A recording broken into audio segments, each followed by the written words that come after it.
Mesdames, Messieurs, bienvenue. Nous sommes le 26 septembre, jour du dernier journal de la campagne du premier tour des législatives et du tour unique des locales 2025. C'est toujours un plaisir de vous informer avec moi sur ce plateau Dimitri Abourneur que vous connaissez bien. Dimitri, bonsoir. Bonsoir Lindsay. C'est un plaisir de vous retrouver également. Un plaisir partagé, vous le savez. Passons au titre de ce journal. À quelques heures du scrutin du premier tour des législatives et du tour unique des locales, les états-majors donnent les dernières consignes de vote à leurs partisans. Et puis, entre doute, certitude et abstention, les électeurs se prononcent sur le vote. Voilà pour les titres, Lindsay. Coup de théâtre. À 24 heures du scrutin des législatives et locales 2025, Franck Ando Metogo, le candidat tête de liste de l'Union pour la République dans le premier arrondissement de la commune d'Oyem, se désiste, Dimitri. En effet, l'INSEE, l'inspecteur du travail, évoque des tensions persistantes, mais aussi et surtout la volonté farouche des populations de défendre le projet du chef de l'État. Écoutons-le, il est au micro de notre correspondant Royal Ndong. Semaine. Notre commune vibre au rythme de la campagne électorale en prévision des élections du 27 septembre 2025. Cette campagne m'a permis de mesurer l'attachement des populations d'Oyem à leur identité. Cependant, elle a révélé avec regret la fragilité de notre vivre ensemble. Une situation qui devrait interpeller chacun d'entre nous. Après consultation de certains câbles et notables de la commune d'Oyem et au regard des tensions perceptibles et l'engagement des populations d'Oyem à apporter leur soutien à la politique du président Brice Clotaire Oligui Nguema, telle qu'elles l'ont démontré par un vote massif à la présidentielle du 12 avril 2025, j'ai décidé, en concertation avec mon suppléant, de retirer ma candidature à cette élection. À la veille du scrutin, les électeurs du Moyen-Ogooué se préparent à exercer leur choix à l'INSEE. Oui, Dimitri, à l'embarrainer, si certains savent déjà pour qui ils voteront, d'autres hésitent, tandis que certains envisagent même de ne pas se rendre aux urnes. Nos envoyés spéciaux Fabien Ocom et Alban Boumba ont recueilli quelques avis. Moins de 24 heures avant les élections tant attendues, certains électeurs sont déjà fixés sur le choix qu'ils feront dans l'isoloir ce samedi. Bien que gardant l'anonymat, ils confient tout de même les raisons de leur choix. Alors je suis conscient que je viens récupérer ma carte d'électeur et je suis conscient de voter mon candidat. Je viens de rire, je suis déjà fixé, j'ai mon candidat, celui que Dieu m'a mis dans le cœur que je dois voter. Mais tous les électeurs ne partagent pas cette assurance. Pour d'autres, les hésitations persistent, malgré la fin imminente de la campagne électorale. Bon, je ne me suis pas encore décidé, mais je vais me décider, je vais me concentrer demain. C'est un droit du citoyen d'aller voter. Forcément, j'irai voter. Certains électeurs déçus par les expériences passées ou désengagés envisagent purement et simplement de s'abstenir de voter. Ceux que je vois sur déjà les affiches, je les ai jamais vus, je les connais. Il y a certains que je ne connais pas. Donc, pour voter aussi quelqu'un, il faut quand même connaître la personne et voir ce que la personne a quand même fait. La motivation vient de là. Si tu n'as aucune motivation, tu peux pas aussi voter quelqu'un comme ça, comme si tu étais un mouton. Entre une population jeune, déterminée à faire bouger les choses, les hésitations et le choix de s'abstenir de certains électeurs, difficile pour l'heure de prédire la physionomie des législatives et locales de ce samedi 27 septembre, ici, à Lambaréné. Nicole Janine Robotti, candidate aux élections législatives au 2e siège, canton Lac du Sud, a sillonné plusieurs villages de sa circonscription électorale. Dimitri. En effet, l'INSEE, aux côtés de son suppléant Ogrel Ngwa, elle dresse son bilan à la veille du vote. Hicham Goulou. 37 villages et campements. Le ticket unique PDG UDB, Nicole Janine Robotti, Ogrel Ngwa a sillonné les lacs du Sud. Zone réputée difficile d'accès où les déplacements se font principalement par voie d'eau. Une campagne portée sur le contact humain et la proximité.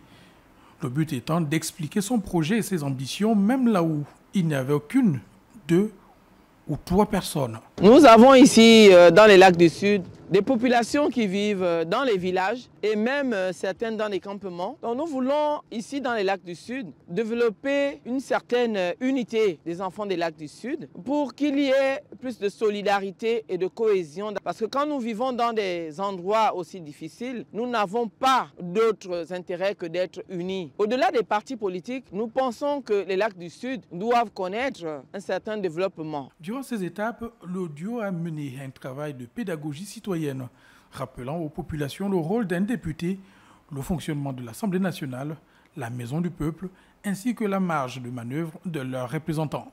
Nous voulons que l'État vienne en aide à ces populations qui vivent dans les zones assez difficiles. Ici, nous avons de la ressource, donc le poisson qui se reproduit parfois difficilement parce que les populations n'observent pas le temps de reproduction de la ressource, donc du poisson. Les populations ne suivent pas tout ce qui se passe au niveau des arrêtés qui sont pris, au niveau de la pêche. Donc il faut absolument qu'il y ait plus d'informations ici dans nos lacs. Et pour avoir cette information, pour faire passer l'information, nous avons besoin d'être un peu plus connectés à la ville. Voilà les difficultés que nous avons ici. À travers cette démarche, le dieu de Nicole Janine Roboti, au Grelngwa, espère porter les aspirations des lacs du Sud à l'Assemblée nationale, s'ils sont élus au soir du 27 septembre 2025. Dans la CB Bricolo, les candidats de plusieurs partis, PDG, UDB, 7MP, ont clôturé leur campagne à Okonja. Le point avec Ivo Yono. Les populations de la CB Bricolo profonde communient avec les différents candidats aux élections. Et à chaque passage, chacun étale ses idées dans les villages et quartiers d'Okonja. L'ensemble des populations d'Okonja, que ce soit le quartier CB, Olongo, Mango, Lebinga, Mulundu et les autres, s'engagent à voter l'ensemble des bâtisseurs du Gabon, mais surtout de la CB Bricolo de Kondia, 100% le 27 septembre 2025. Joël Zegouma, candidat au premier siège pour le 7MP, profite de ces moments pour mieux asseoir son parti dans la contrée. Et je pense que le meilleur qui va gagner, c'est bien moi. Aussi, Elvis, candidat PDG au deuxième siège, recommande la fidélité aux populations. Ce sera évident que ça va vivre pour le PDG parce que nous sommes dans l'ère du temps. Le PDG est dans l'ère du temps. Nicolas Wenge, candidat du Regard au premier siège, pense qu'il est temps de changer de façon de faire ici. Un changement radical des gens qui doivent les représenter. Et moi, M. Wendjemvou Nicolas, je constitue la solution. Yubi Ongi Jim Juste, candidat indépendant du deuxième siège, exhorte le peuple à choisir des hommes nouveaux dans la CB Bricolo. Ce n'est pas seulement ceux-là qui sont là depuis des décennies qui doivent briguer des mandats à l'Assemblée nationale. On doit faire confiance à tout le monde. Après l'écoute des messages, la réflexion. Dans la CB Bricolo, chacun bat campagne aisément de son côté. Et le 27 approche pour la confirmation des décisions du peuple. Au cœur du département de la Dola, dans la province de l'Angounié, le PDG, l'UDB et le FTS se livrent une bataille acharnée. Mais encore, Dimitri. Effectivement, l'INSEE, l'enjeu est de taille dans ce département. L'ancien ministre de l'Agriculture, Yves Fernand Mafumbi, député sortant, affronte Maïs Mouissi, l'actuel ministre de l'Environnement, alors que Tansia Bourobou pourrait jouer les faiseurs de roi en cas de second tour. Le reportage de Charles Ayenoué et Alain Bakita, nos envoyés spéciaux. Candidat pour le siège unique du département de la Dola à l'Assemblée nationale et à la mairie de Ndendé, Yves Fernand Mafumbi, connu sous le nom de Manf10, a renouvelé son engagement auprès des populations de Doussala, son village natal situé à 48 km de Ndendé. Le projet pour le département de la Dola est une suite de ce que Yves Fernand Mafumbi a annoncé en 2018 quand il entrait encore en politique, à savoir un développement qui intègre toutes les couches de la Dola et tous les départements de l'Angounié en passant. Dans la Dola, nous ne voyons pas qui peut battre le PDG. En lice pour le même siège unique du département de la Dola, Maïs Mouissi, le candidat de l'Union démocratique des bâtisseurs, reste optimiste quant à l'issue des urnes. Nous pensons que l'UDB a toutes ses chances, ici dans le département de la Dola, mais aussi dans certains départements voisins que nous regardons aussi, parce que c'est une nouvelle espérance qui est donnée au peuple gabonais et les gens croient dans le fait que le parti qui a été fondé par le président de la République est celui qui porte sa vision, qui porte son ambition et qui portera au Parlement sa voix le moment venu. À cette confrontation s'ajoute Tansia Bourobou, candidate du Front démocratique socialiste pour la mairie de Ndendé. Depuis près de 14 ans que la mairie est gérée par les barreaux de la place, on n'a même pas une décharge municipale. On ne peut pas concevoir qu'en Dendé, on a un problème de toilettes publiques. Et nous avions des grands espaces, comme le Carrefour du Bonheur. Lorsqu'on a envie de se soulager, il faut chercher derrière les maisons pour le faire. C'est vrai qu'on vient nous appâter avec beaucoup d'argent, des voitures de location, des voitures autres, mais il faudrait que les élèves sachent aujourd'hui que la dignité, l'intégralité et l'honneur, c'est la meilleure chose qu'il faut avoir. Le verdict dans les urnes ce samedi 27 septembre. Vous l'avez dit, Charles Ayenoué, le verdict ce 27 septembre, dès demain.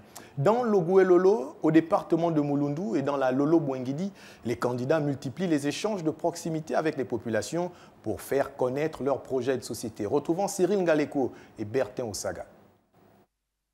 La bataille de la mairie de Lastoursville n'a pas encore livré son vainqueur. Sur le terrain, Paulette Missambo de l'Union nationale galvanise les électeurs pour donner un souffle nouveau à la ville au bord de l'Ogoué à travers la décentralisation. Il faut que nos programmes collent à la réalité du terrain avec maintenant la mise en œuvre de la décentralisation parce qu'elle permettra de dégager, grâce à la RSE, un budget qui permettra aux collectivités de développer un certain nombre de secteurs ici à Lastoursville.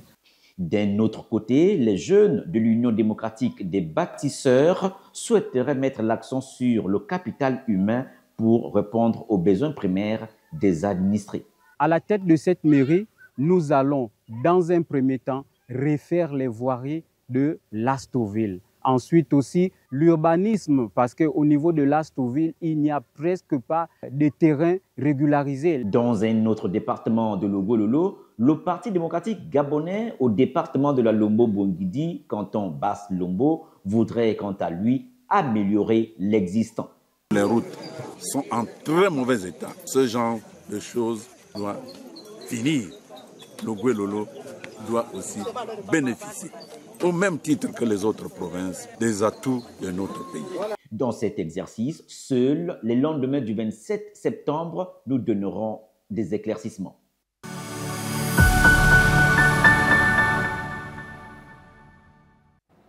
Et puisqu'on fait le tour des provinces du Gabon, arrêtons-nous sur celle de l'Estuaire, à 24 heures du scrutin qui va permettre aux Gabonais et Gabonaises de choisir leurs représentants au Parlement et mettre fin aux délégations spéciales de la transition dans les conseils locaux. Les candidats de l'Union nationale ont refermé leur campagne hier jeudi. Dimitri. En effet, l'INSEE, les candidats de la liste conduite par Emmanuel Ntuntum au local, par ailleurs candidats au deuxième siège du 5e arrondissement de Libreville aux législatives, ont clôturé leur campagne au quartier Lalala à droite, occasion pour ces hommes et femmes de réitérer leur volonté de changement. Le point avec Roland Djakou.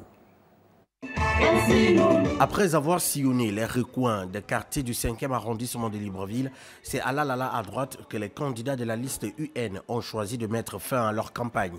Pendant plusieurs jours, Emmanuel Ntuntum et ses camarades candidats ont délivré des messages qui traduisent le contenu de leur projet commun pour le bien-être des habitants de cette localité. Pour cette dernière virée, la tête des listes au local, mais également candidat aux législatives, veut passer au premier tour. Nous avons besoin de la mobilisation de nos électeurs, de nos militants, pour que nous puissions gagner les deux élections en cours. Nous souhaitons gagner la première élection législative au premier tour. Et les locales aussi, nous souhaitons les gagner pour avoir un maximum de conseillers municipaux à Libreville. Un message qui semble avoir reçu l'assentiment de la population qui, à travers la torche indigène, veut éclairer les traces de celui qui, pour elle, incarne le changement. Votez pour les listes de l'Union nationale, votez pour les candidats de l'Union nationale. Au regard de l'engouement et des échanges avec le potentiel électorat, c'est une équipe de campagne rassurée quant à l'avenir des événements. Et puis, Ted Ngoma, candidat RPM pour le compte des élections locales au premier siège de la commune d'Ovendo, a animé une causerie durant laquelle il a évoqué son plan de développement. Regardez. C'est en tant que jeune engagé que Ted Ngoma poursuit sa campagne de proximité dans le cadre des élections locales au Gabon. Conscient que ce sont les habitants d'une circonscription qui participent à son développement, Ted Ngoma a appelé tous les Ovendois à l'accompagner dans sa mission s'il était élu. Nous voulons qu'au conseil municipal, ce soit réellement des habitants d'Ovendo qui participent. Voilà pourquoi nous l'avons fait. Et nous ne sommes pas nombreux à l'avoir fait. Je pense que c'est le RPM seul qui l'a fait. Seul, on va plus vite. Ensemble, on va plus loin. Pour le candidat engagé pour le compte des locales, il est plus qu'important que toutes les parties prenantes s'activent autour d'un idéal commun. J'ai la force de mes parents, donc je sais que nous allons gagner avec la force des Auvergnats. C'est ça ou c'est pas ça? Présent à cette causerie politique, le premier responsable du parti a indiqué pour sa part que cette élection n'est que le résultat d'un combat entamé depuis plusieurs années. Nous nous sommes battus depuis 2016 avec Jean Ping. Après 2016, on a continué avec Alternance 2023, tout ça. C'est nous qui avons fait bouger les choses. Et c'est ça qui a ouvert la voie aussi pour le coup de la libération. S'il n'y avait pas des hommes et des femmes qui s'étaient levés, les choses ne se seraient peut-être pas produites de cette manière. Alors, continuons ensemble. À quelques heures de ces élections législatives et locales, l'heure est donc aux dernières consignes de vote pour le RPM qui espère avoir de nombreux élus. Dimitri, après 10 jours de campagne, les candidats aux législatives et locales, Éloi Zando de l'UDB, Dieudonné Billy Bieman du PDG et les indépendants, Hugues Henri Ebinda Bessaké, j'y arrive, et Jean-Pierre Leboumba ont bouclé leur causerie de proximité à Libreville. Regardons. Du pont d'Akébé à derrière l'hôpital général, le candidat UDB, Éloi Nzondo, est allé à la rencontre des populations. Accueilli dans une atmosphère conviviale, il a échangé avec les populations sur leurs préoccupations quotidiennes et partagé la vision de son parti. Donc l'UDB ne peut pas se prévaloir d'avoir un autre projet si ce n'est celui du président fondateur qui a déjà été élu. Et nous nous réjouissons de ce que la population a été assez réceptive du message que nous avons voulu passer. Pour sa part, le candidat du Parti démocratique gabonais aux législatives, Dieudonné Billy Bieman, dans le 5e arrondissement de Libreville, a tenu à donner quelques consignes de vote à ses électeurs. À votre conscience, à votre engagement partisan, mais également au soutien effectif que vous avez à l'endroit de Demamba Adrien. C'est par une marche que les candidats indépendants pour la mairie du 3e arrondissement de Libreville, Hugues Henri Ebinda Bessaké et Jean-Pierre Leboumba Lokinda, à la députation pour le 2e siège du 3e arrondissement, ont clôturé leur campagne. Pour ces derniers, le bilan est plutôt positif. Le député est là pour rechercher les lois, créer des lois qui n'existent pas, encore pour le bien de la population, mais surtout, notre rôle avant tout est de pouvoir expliquer à nos électeurs, à la population gabonaise, le bien fondé ou pas de certaines lois qui sont proposées par l'exécutif. Les populations nous ont accueillis, les populations nous ont sollicités, les populations nous ont accompagnés et elles nous poussent aujourd'hui. Donc nous ne pouvons être que très confiants à la fin de cette campagne en pensant très bien qu'aucune surprise ne peut y avoir. La campagne s'achève donc dans la ferveur et l'espoir pour les différents candidats dans la capitale Libreville. La grande inconnue reste donc le verdict des urnes ce samedi 27 septembre. Dans l'Ogooué maritime, la place de la Concorde de Port-Gentil a servi de cadre aux responsables de l'UDB pour un ultime rassemblement avec les populations. Dimitri. En effet, c'est en présence de tous les candidats à ces joutes électorales que les consignes de vote ont été données aux électeurs. Andy Sonobian et Jospin Bombadianga. Les candidats embarqués à la course au siège à l'Assemblée nationale et dans les mairies ont entamé ce jour le dernier tournant de la phase de campagne avant de laisser place au vote. Une étape marquée par de grands rendez-vous avec les électeurs. C'est le cas de l'Union démocratique des bâtisseurs qui a choisi la place de la Concorde à Port-Gentil pour cette étape qui précède le vote. Il ne s'agit pas d'un combat, mais il s'agit d'un défi. Le défi, c'est celui du développement. Le défi, c'est celui de la lutte contre la pauvreté. Et c'est aussi celui de la responsabilité de tous ceux qui seront élus, afin que ceux-ci contribuent à changer le destin de nos populations, à changer le destin du Gabon et à nous rejoindre dans la dynamique des bâtisseurs pour un avenir meilleur de notre pays. Aux responsables UDB de la province de l'Ogooué maritime d'insister sur le comportement responsable face au vote du 27 septembre. Je vais rappeler à l'ensemble des populations que le vote dure une journée, le 27. Et dès le 28, il nous faudra marcher ensemble. il nous faudra nous embrasser. Il nous faudra bâtir ensemble la paix des braves, très chère à notre défunt patriarche, Maître Pierre-Louis Agodjo Okawi. Ce n'est pas une guerre, nous ne sommes pas des ennemis. L'Union démocratique des bâtisseurs, en lice dans les 4 arrondissements de la commune de Port-Gentil, a profité de ce rassemblement pour donner quelques consignes de vote aux populations chargées de désigner les prochains responsables. Pendant ce temps, dans la Nyanga, les candidats UDB étaient réunis autour d'Ulrich Mafumbi à Mayumba. Lindsay. Tout à fait. Ils ont été présentés à la population maïsienne et reçu les orientations du vice-président de ce parti dans la province. Le point avec Hicham Goulou. Emmené par Ulrich Mafumbi, l'ensemble des candidats UDB de la Nyanga étaient réunis à Mayumba. Le vice-président du parti dans la province et candidat aux législatives dans le 2e arrondissement de Tchibanga a indiqué aux candidats de l'UDB la responsabilité qui leur incombe en cette période déterminante. Je me permets, m'adressant à vous, devant les populations de Mayumba, de vous dire, ici, maintenant, à cet instant précis, que vous êtes en mission. Après avoir transmis le témoin à la candidate UDB aux législatives, Ginga Chaning Nzenaba, en présence des candidats au local, l'ancien porte-parole du CTRI a expliqué aux populations pourquoi ils devraient voter le parti créé par le président de la République. Pourquoi vous devez voter l'Union démocratique des bâtisseurs? C'est des gens qui ont une ambition pour ce pays. C'est des gens qui ont une vision pour ce pays. C'est des gens qui la concrétisent au quotidien.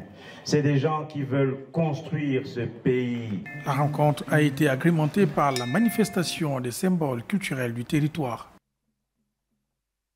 À Tchibanga, le 2e siège de la commune est au cœur d'une bataille électorale serrée, Dimitri. En effet, l'INSEE, 2 prétendants s'affrontent avec détermination. D'un côté, Shiva William Gomez du Front démocratique socialiste et de l'autre, Max Pioga, représentant de l'Union pour la Nouvelle République. Les détails avec Claude Sage-Boussougou-Matomba et Hervé Ndigué. Dans la capitale provinciale de la Nyanga, la compétition électorale prend des allures de duel. D'un côté, Shiva William Gomez mise sur le poids du Front démocratique socialiste, un parti qui veut s'ancrer davantage dans le paysage local. Je demande simplement à la population de se lever tôt le matin et surtout de se diriger dans les bureaux de vote et de voter avec sérénité et surtout de voter pour les candidats du FDS car avec nous, ils auront 5 ans pour observer effectivement comment nous travaillons. Et si au-delà de ce temps, ils ne sont pas satisfaits, ils pourront toutefois changer de personne. De l'autre côté, Max Pioga entend capitaliser sur l'élan de l'Union pour la Nouvelle République. Formation qui multiplie les causeries pour séduire les électeurs. Le premier parti qui a osé demander au président de se présenter, ça a été l'Union pour la République. Et donc, quoi de plus beau que de donner des députés à l'Union pour la République UPR pour accompagner l'action du président. Un siège, 2 ambitions, un verdict attendu dans les urnes. À Tchibanga, le choix des électeurs dira qui de Shiva William Gomez ou de Max Pioga aura su transformer ses promesses en victoire. Pendant ce temps, à quelques kilomètres à Mouila, dans la province de Langounié, la jeunesse intéresse les candidats à l'INSEE. Tout à fait, Dimitri. Dans les différents arrondissements de la ville, les acteurs politiques en lice proposent tour à tour leur projet de société aux jeunes en espérant gagner leur confiance. Charles Ainoé et Alain Bakita. C'est une cible intéressante pour grappiller des voix et les différents candidats l'ont compris. Pour la candidate de l'Union démocratique des bâtisseurs au siège unique du 1er arrondissement de Mouila, Marcel Ibinga Itita, la 5e République ne se bâtira qu'avec une jeunesse vertueuse et indépendante. Je voulais m'adresser aux jeunes qui sont ceux-là qui font basculer le vote à Mouila. Je voudrais que cette jeunesse comprenne qu'aujourd'hui, l'État-providence n'existant plus, qu'ils se mettent à entreprendre en créant un certain nombre d'activités génératrices de revenus. Ça permettra justement à ces jeunes de Mouila de recouvrer leur dignité. À l'Union nationale, la candidate aux législatives pour le compte du 2e arrondissement de Mouila, Cunégonde Massunga Mbadi Goudou, envisage de proposer des lois en faveur de l'autonomisation de la jeunesse. On a une carrière dans Mouila, une carrière de gravier, mais cette carrière est gérée par des étrangers. Nous aimerions que cette carrière, la gestion de cette carrière revienne aux Mollevillois pour permettre à tous nos jeunes de se prendre en charge. Nous avons pensé aux étudiants, une assistance aux étudiants. Nous avons pensé aussi aux jeunes mères. Nous pourrons mettre en place une aide. Pour ce faire, la jeunesse mollevilloise a massivement été invitée à effectuer le déplacement le 27 septembre prochain pour accomplir son devoir citoyen. Voilà qui met terme à ce journal, mais avant de le refermer, rappelons les titres, Dimitri. À quelques heures du scrutin du premier tour des législatives et du tour unique des locales, les états-majors donnent les dernières consignes de vote à leurs partisans. Et puis, entre doute, certitude et abstention, les électeurs se sont prononcés sur le vote dans ce journal.